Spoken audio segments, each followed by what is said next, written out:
lyrics, the deep meaning behind it. I am a huge Tool fan. I have been for a long time. Even though I wasn't raised on rock until I was a little bit older, I grew up on hip hop. But Tool definitely spoke to me. You know, it was introduced to me by a close friend. I remember hearing two songs on the radio that would play. It was The Pot and Schism. And I didn't know who Tool was, but I remember I liked those songs. But I didn't think too much of it. But then I had someone show me a few more songs and kind of give me a little bit of insight. And I started listening to them, and I just really spiraled out. And so I've seen them twice live. I've seen Pussifer once. And honestly, I don't think there's a Tool song I haven't heard. But as any Tool fan would know, every listen is a new opportunity to catch something new, to see something in a new light. So I thought it'd be a good idea to check out this video. Chances are, if you listen to Tool, you've probably at least heard of this song, 46 and 2. I know a few basic facts, maybe a little more than basic, but I thought it'd be a good idea to check out this video kind of breaking down the meaning in the song and some of the deeper psychological topics discussed in the song. I don't want to speak too much on stuff I'm not an expert on, so I say we check out the video together. Before we get started, please like the video if you guys want to see more of these kind of videos. Like I've said in the past, I want to react, I just don't know what to react to, especially in context with learning more about ADHD and just psychology and therapy and just navigating this world. Let's dive in. Hey fellow music fans, welcome back to Psychology of Rock. If you're new here, my name's Nina, and today I'm going to be dissecting and offering a psychological and theoretical analysis of the masterpiece 46 and 2 by the band Tool, which comes off of the 1996 album Aenima. And if you're already a fan of the band, you have probably noticed that Tool's lyrics are often incredibly profound and introspective with hidden meanings and messages, and that they commonly explore very complex and insightful psychological themes. There's never a time where I don't listen to Tool purposefully. First, it was good to have in the background, but then once you catch some of the concepts, some of the words, some of the lyrics, it's hard for me not to just get sucked in. Like I said, every listen is almost a new experience. And that's what kind of got me to start consuming more and more reaction content. Like, seeing people react to Tool for the first time gives such a nostalgic feeling. As we all know, it's like listening to something that we love for the first time again. And it's like showing it to a friend. I'm sure it's very common. We show someone a Tool song and they're just kind of weirded out. It takes someone willing to sit down to really get that first time feeling. And so when you see a genuine reaction and someone who really appreciates it for what it is, an experience, it just feels great. That's one of the factors that really draws people into the band. I know that was definitely the case for me, especially because I'm a huge fan of analytical psychology, especially the work of Swiss psychologist Carl Jung, who I have studied extensively. And there are just an abundance of Jung's archetypes and theories that are represented in Tool's lyrics. I also know that many people say that Tool's music and lyrics have significantly impacted their life because they can relate to it so much, which is something else I can absolutely understand. Sorry to pause again. Just those 2 points.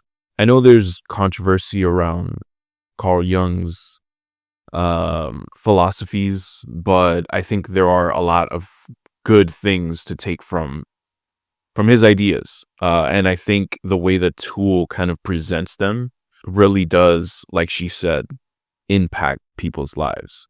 That's what music does. And when you combine music with ideas like they do, it just transcends everything else that you listen to. Sleep Token's another one that honestly gives me the same feeling. And Kendrick. You know, it's not the genre, it's the ideas, the genuine introspection, if that's the word. But I wanted to start with the concept of the shadow because I think it's something that we can all really identify with. So the concept of the shadow is an archetype. It is a universal motif that is built into all human beings that represents the blind spot of the psyche that contains all the parts of ourselves that we find to be unacceptable and therefore relegate to the darkness of the unconscious mind. It's the sum total of all the parts of ourselves that we don't want other people to see, including ourselves, that is made up of our repressed impulses, weaknesses, ideas, desires, and instincts that are in conflict with societal norms or... Since it's relevant, thunderbolts. Spoiler alert, just in case. I won't spoil too heavy, but it does dive deep and almost manifests that idea of that darkness within, the shadow, the void. Even with our own morals or values. Sometimes it's characterized as simply being our dark side, but I think a more accurate description is that the shadow is our disowned or rejected self, which contains all the parts of ourselves that we deny. So it certainly can contain our dark side, but also our past hurts and our past traumas that we feel are too painful to face. Most of us still tend to deal with our shadow by putting up psychological defenses and repressing these characteristics and denying the existence of the shadow. Masking. But ironically, for most people, when the shadow remains unconscious, A form of it masking, causes a I lot of guess. pain and suffering in their life because the repressed parts of our personality don't just disappear, they will just simply function without our conscious awareness and will often result in very self-destructive behaviors. But as Carl Jung explains, when we reveal and accept our shadow and our own imperfections, we can start to become whole, and that internal war we feel inside of ourselves can start to subside. See, that idea, I think that right there, if we look at it through that ADHD lens, you can see where the concept of hiding those aspects, either whether it's conscious or subconscious, in the shadow, it's masking. It's masking who you are. And while masking can be a very subconscious thing, I would say typical masking is a little more surface level than the idea of the shadow and the subconscious mind, but it's masking. And the way that those things build up and manifest themselves through symptoms or any other way, the idea of confronting them, understanding them, becoming one with them, accepting them, and kind of finding growth through that process is what would be considered shadow work. And that internal war we feel inside of ourselves can start to subside. We start to realize that in everyone and everything there is both darkness and light, and when we have acceptance and awareness of our own darkness, it no longer controls our life. And when we finally start to act on this understanding, it is referred to as the integration of the shadow, which is the process that is so profoundly and perfectly described in 46 and 2. So let's go ahead and take a look at the lyrics of the song. Absolutely.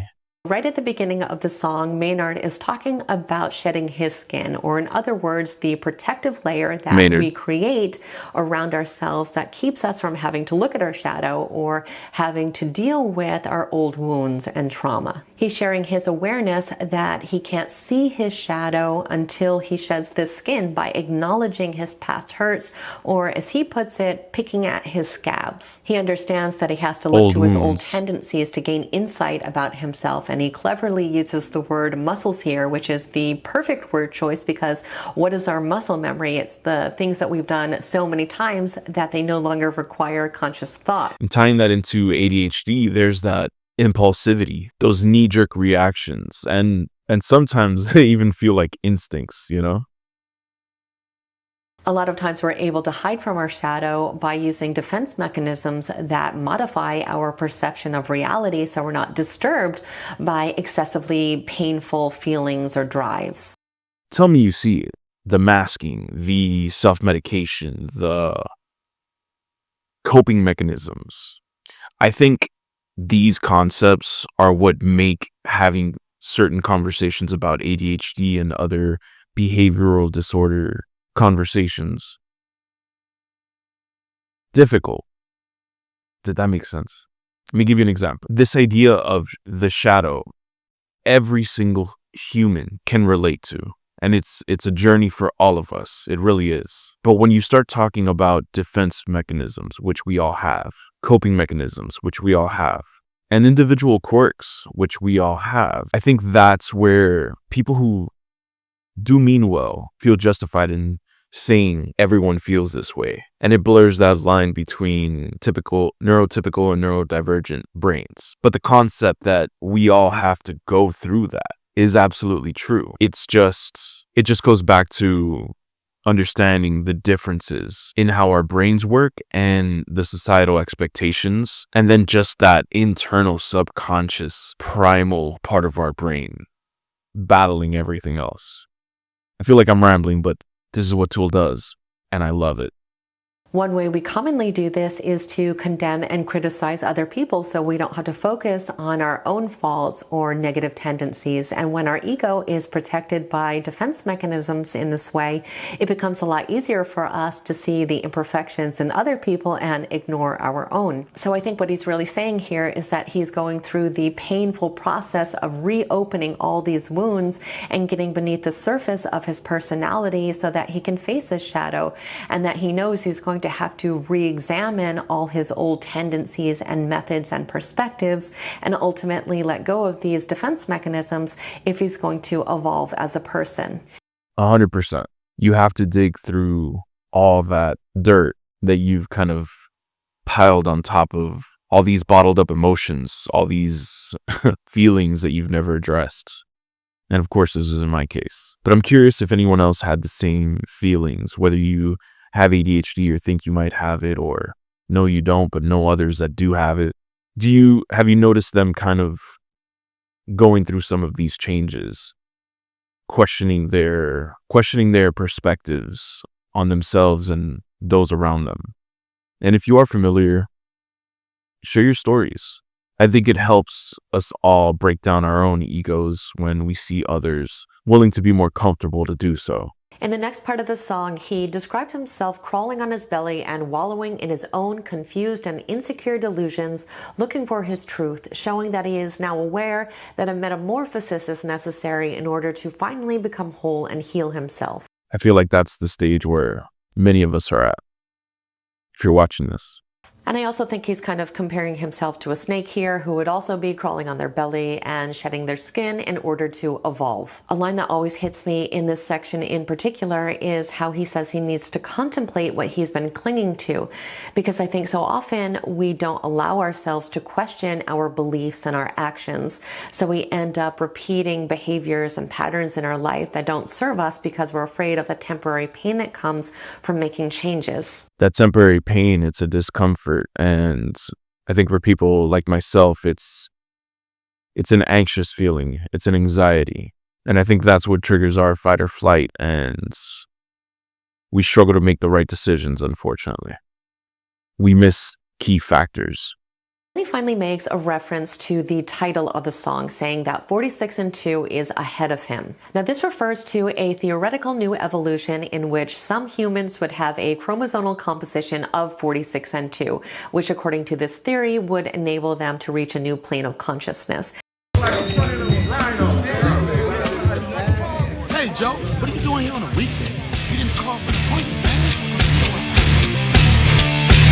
Now, this has absolutely nothing to do with the theories of Carl Jung, but it's very interesting all the same, and it shows where his mindset is at, what he is aiming for. Evolution. And in these last few phrases, Growth. he's talking about stepping through his shadow and softening his armor, or getting rid of his defense mechanisms, so that he can begin the process of integration and finally accept all the parts of himself. He goes on to say that he chooses to live and love and grow and really persevere, but he also says that he will fear and cry and even hate, showing that he is no longer going to deny these aspects of himself and these very real aspects of human life. I think he's really saying here that he sees his darkness and he accepts that it is a part of who he is. However, he's not going to allow it to stop him from obtaining his evolution into consciousness, so he's going to work with the shadow. Instead of denying it, he is now going to step through it. That idea of metamorphosis kind of goes back to that, and being aware of what you need to do and knowing how hard it is. But for myself, I know it's harder not to. I spent so much time bottling up uncomfortable emotions that might lead to conflicts, and I had some kind of fear, anxiety, and I still do. But I'm finding that letting it out and speaking my piece and just being as honest as I can be to myself and those around me, it relieves some of that pressure. It doesn't solve everything. It doesn't fix me. It doesn't fix anything. But it reinforces those relationships. It reinforces trust in that support that exists for each one of us. And what Maynard says about laughing and crying and, joy and pain are two sides of the same coin. It's life. You can't have one without the other. Without one, the other one is meaningless. And kind of working through that and accepting it, it's a lifelong battle. It really is. But listening to songs like this, it becomes a soundtrack to your life. And almost a mantra to kind of keep you going. And in those times where I doubt myself and I doubt my own feelings and emotions and instincts, and, I question, am I just being weak? I find strength in knowing that I am working through that shadow. And that's more than a lot of people do in their life, unfortunately. And so I find relief in that. But in no way does that make it easier. It's just fuel to keep going. And hopefully in the end, on the other side of that shadow, is a better version of me, a better version of all of us. So really the entire experience that he is describing here is in perfect alignment with Carl Jung's theory of the integration of the shadow, bringing our darkness into light, into consciousness, so that it does not control our life. And this is a process that is certainly not easy. It requires us to reopen past wounds and revisit past trauma a lot of the time. But I think this is why so many people resonate with a song. This is an experience they too have shared in. This is a very familiar struggle, and part of the reason why I think the song is such a masterpiece. Well, that was a great breakdown, honestly, of just the ideas behind the song. Thank you, Psychology of Rock. Please check out their channel. I'll be checking out more of their videos. If you guys want to see more, or maybe an altered version of these kind of videos, let me know what you want to see. I'm down. If you guys want to see me react to some of these songs, even though I know them very well, please let me know. I'm very down. But I want to make sure we can get some kind of substance out of these, whether it's relating to whatever topic we're breaking down or educating ourselves. That's the whole point of this channel. I'm making tweaks here and there. I hope you guys are enjoying the quality. If you have any suggestions, please let me know. I might switch up the scenery a little bit. I'm going to be working on a few more videos, a little more scripted, where I do some of my own research and break down some topics. Make sure to subscribe. I'll have that one out hopefully by Friday. And I intend to break down if there are any connections between ADHD and our love or hate of horror movies. You might be surprised. Like the video if you guys enjoyed it. Please, it helps get this video out to more and more people. Leave a comment. Let me know what you guys want to see. And I'll see you guys next time. Peace.